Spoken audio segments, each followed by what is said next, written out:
Senior Congress leader P Chidambaram has issued a statement defending his son Karti Chidambaram. Now, Mr. Chidambaram has said that the charges against his son are baseless and false. In his statement, he has also said the FIR filed directly targets him without actually naming him. Now, Times Now has also accessed a copy of that FIR. Chidambaram has also questioned the FIR, saying that it levels allegations against public officers but does not name any. Nikunj joining us on the phone line with the latest. Nikunj, if you have the copy of the FIR and what really exactly has P Chidambaram has to say, can you give us more details on that front?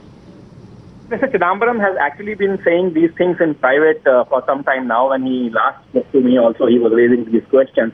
But today he has put all this out in the form of a formal statement. A very lengthy statement he has given out about the processes that the FIPB, the Foreign Investment Promotion Board, actually now the erstwhile FIPB, because it has just been dismantled by the NDA government. He has talked about the processes of FIPB. He has talked about the top-level officials' involvement, at least 5 secretaries to the Government of India, their involvement in clearances to the FIPB. Alongside, he has also talked about the fact that, the 10 lakh rupees that are being discussed as the bribe money were paid through a check to a company with which his son has nothing to do, but is a tax-compliant company, and the invoices were raised in a formal manner. Now, so these are all claims by Mr. Chidambaram.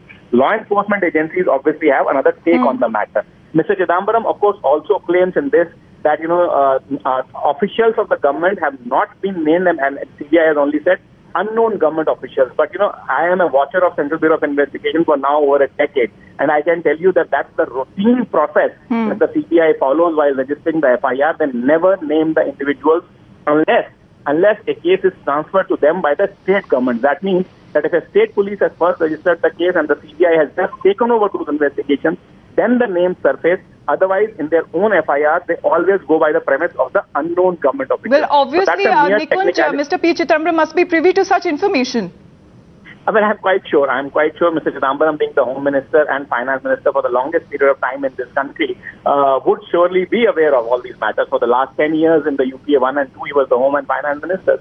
But, he's just beating around the bush in technicality. Nonetheless, what the law enforcement agencies say now, what they claim is, they say that the fact is that the money, 10 lakh rupees, was paid to a firm that is linked to Karti Chidambaram, his son, and also the fact that that firm never did any legitimate business, so that money was not accruing out of any legitimate business transaction, and therefore can be construed to be given as a bribe money or token of a bribe money. Law enforcement agencies also claim that, right now they're aware of one transaction of 10 lakh rupees, but it may be so, like in the case of ASL Maxis, that more money could have changed hands in destinations abroad that have not yet come to the knowledge of the law enforcement agencies. So clearly it's a duel between the law enforcement agencies and the former finance and home minister of the country.